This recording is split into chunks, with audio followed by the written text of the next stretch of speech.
Salut et bienvenue sur Paris-en-Gomère.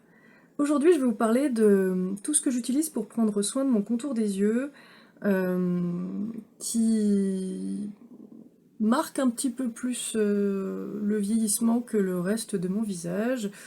Bon là, ça ne se voit pas, on est le matin, j'ai mis mes sérums et ma crème hydratante très récemment, en plus je suis maquillée, donc vous ne voyez probablement pas de problème, moi non plus en tout cas. C'est voilà, c'est lisse, c'est raisonnablement hydraté, tout va bien. Mais en fait, en cours de journée, ça devient sec, froissé, parcheminé. Voilà, vraiment en fin de journée, j'ai des toutes petites peaux qui pèlent, j'ai cette zone-là qui est un petit peu froissée. Ça se voit quand on ouvre et ferme quand j'ouvre et ferme les yeux. Enfin, on voit que les plis sont pas bien nets. En fait, c'est froissé, quoi. Hein, voilà, comme un contour des yeux un peu plus vieilli, en fait, tout simplement. Et au réveil, j'ai les yeux complètement bouffis parce que j'ai une mauvaise circulation lymphatique et une mauvaise circulation tout court. Euh, donc voilà, en gros, je pars avec les yeux un peu gonflés, ce qui est pas terrible, un peu congestionnés, et je passe une matinée pas trop mal après les soins, et ensuite je finis la journée avec un contour des yeux desséché et froissé. Et donc moi ce que j'aimerais c'est le garder lisse tout le temps, alors pas toute ma vie bien sûr, mais toute la journée, et le plus longtemps possible tout de même. Voilà. Alors là il est 17 h, donc voilà comment je finis tous les jours en fin d'après-midi, donc c'est pas non plus horrible, hein, mais c'est... je pense que vous pouvez voir la texture un petit peu... voilà, qui manque de fermeté, qui est un petit peu froissée. Là aussi. Attendez, j'essaie d'avoir plus de lumière. Voilà, là, on voit des toutes petites stries, je sais pas si vous allez vraiment les voir, mais en fait, bah voilà quoi. En gros, entre le matin où je viens d'appliquer mes soins et l'après-midi, mes paupières prennent un coup de vieux, plutôt de déshydratation, et j'espère arriver à enrayer un petit peu ça.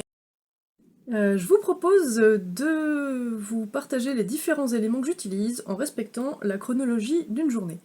Donc, désormais, je me réveillerai comme ceci. Voilà. Je vais en acheter un autre, je pense, par la suite. Celui-ci, c'est pas très confortable pour dormir et puis c'est pas lavable, hein. En fait, je l'avais en stock et j'ai décidé de tester si ça permettait de se réveiller avec les yeux moins gonflés.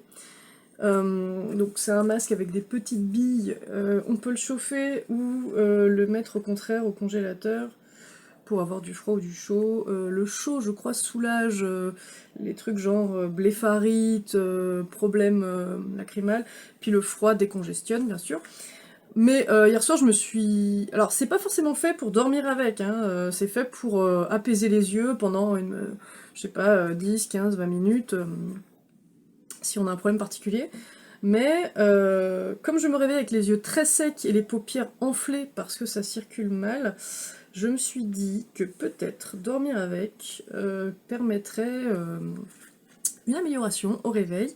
Et ça a été le cas, parce que j'ai dormi avec ça, et donc je me suis réveillée avec les yeux, allez, très peu congestionnés et pas desséchés en fait. Ça c'est parce que moi au réveil normalement, je suis obligée de cligner des yeux 50 000 fois et puis ça tire, c'est sec, ça fait même mal parfois, hein. Donc voilà. Et puis ça, du coup, quand c'est sec comme ça gratte, quoi. Donc, bon. Et donc c'est super. Alors ça, c'est pas un masque qui est fait pour la nuit, comme je vous l'ai dit. Euh, et j'ai dormi avec, je l'avais pas mis au frigo, j'ai juste dormi avec, comme ça, avec ce truc à température ambiante. Donc je vais m'en prendre un, je pense, en satin ou en texture un peu satin soie pour que ce soit très doux. Et a priori, ça sert également à protéger le contour de l'œil des plis que ça peut prendre pendant le sommeil. Et, euh, et donc voilà, en tout cas, pour la problématique d'être moins congestionné et d'avoir les yeux surtout moins secs, ça marche. Pour moi, ça marche. Donc c'est top, je vais continuer. Ensuite vient le moment des soins du visage. Et là, j'utilise ce sérum. Le bouchon est vraiment dégueulasse. Je sais pas, ce produit forme une espèce de croûte sèche autour du bouchon, mais bon, ça fait un bout de temps que je l'ai. C'est la caféine solution 5% plus EGCG de The Ordinary. Je vous en avais déjà parlé rapidement, mais à l'époque je ne voyais pas spécialement d'effet, parce que en fait j'ai pas tellement de cernes, donc voilà, moi je le mettais juste sous les yeux, vite fait, et puis je voyais pas... Mais là, en le tapotant vraiment tout autour des yeux, eh bien je vois effectivement que le gonflement disparaît assez vite, quoi. Voilà. Donc je pense que ça a tout de même un effet. Je le mets le matin et également le soir. Voilà. Après, bien sûr, je mets le sérum hydratant, la crème hydratante, bref, pareil que le reste de mon visage finalement. Oui, j'ai oublié de préciser que dans ma routine, vous savez, je vous avais partagé des exercices de yoga du visage, je continue de les faire en m'appliquant peut-être plus, en les faisant moins rapidement, et puis des petits tapotements, des petits massages comme ça pour décongestionner. Comme ça, voilà. Hop, tac. Tout le long. Là, c'est vraiment pour essayer de faire vraiment dégonfler les paupières. Même si grâce au masque de nuit, c'est moins enflé, mais bon, voilà, faut vraiment faire des tout petits massages, ça aide aussi à stimuler la circulation sur cette zone. Je le fais donc le matin au moment des soins et le soir au moment du démaquillage. Voilà pour l'hydratation. Ensuite, bien sûr, dans l'idée de sortir dehors, l'antioxydant EUK 134 0,1% de The Ordinary, qui est censé être un antioxydant qui préserve la peau des dégâts des UV. Donc pour l'instant j'ai très peu de recul là-dessus puisque ça fait vraiment quelques jours que je l'ai. En tout cas ça ne pique pas, ça ne crée pas d'irritation, donc je vais continuer à l'utiliser quelques semaines et on verra si je vois un effet. Et bien sûr, toujours, la protection solaire, flacon tout seul, de Algamaris, crème 50, teintée, comme d'hab. Donc bien sûr, je m'applique à bien le tapoter sur les paupières, déjà pour pas que ça se mette dans le pli, parce que moi je me maquille par-dessus. Mais vraiment, je prends le soin de bien en mettre de façon à ce que ça couvre bien toute la paupière, quoi. Voilà. Ensuite, il est temps de sortir, pour de bon, et là, ça va vous paraître évident. Voilà. Des lunettes, c'est des Ray-Ban, des lunettes de soleil bien couvrantes, qui couvrent une zone large, donc qui protègent en théorie quand même pas mal mes paupières, et tout le contour des yeux.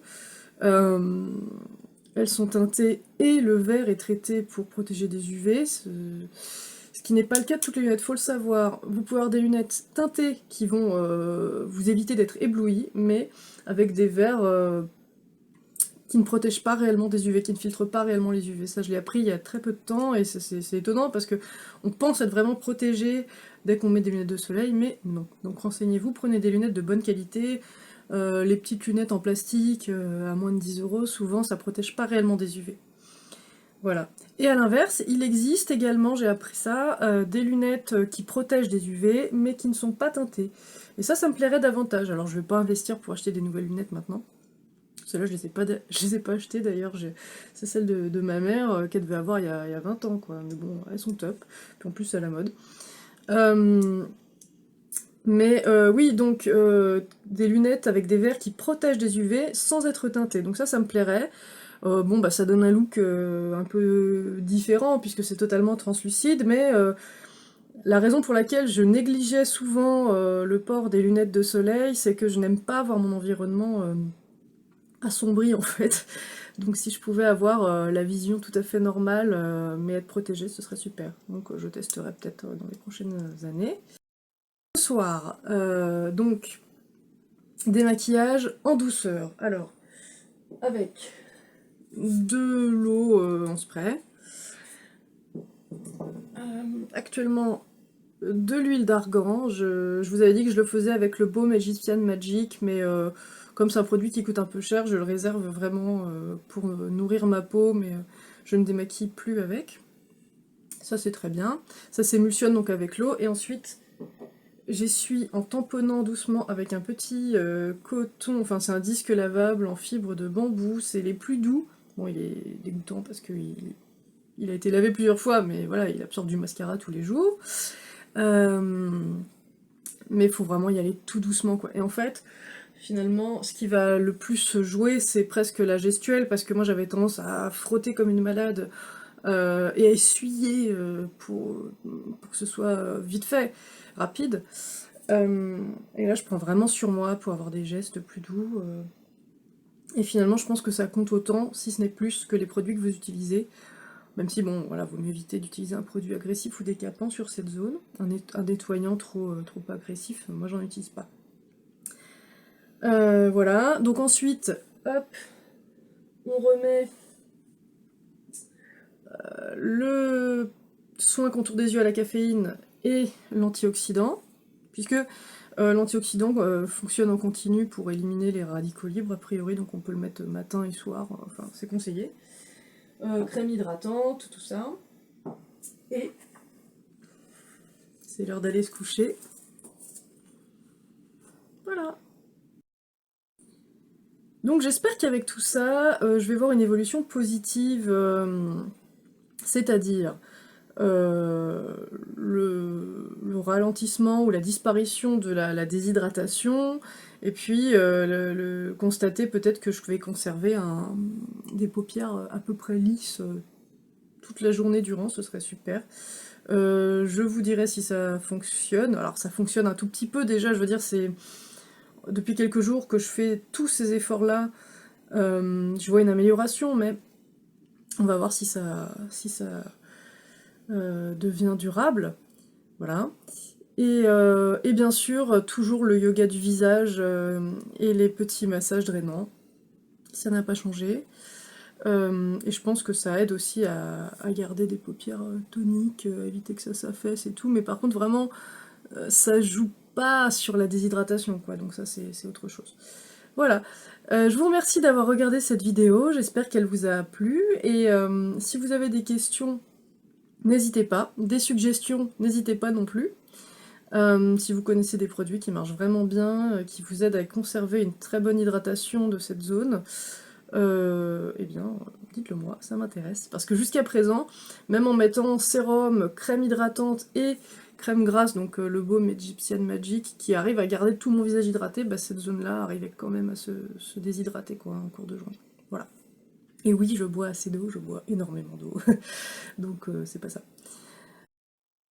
Comme d'hab, pensez à liker, partager, commenter et bien sûr vous abonner. Et je vous dis à très bientôt sur Paris Angomère.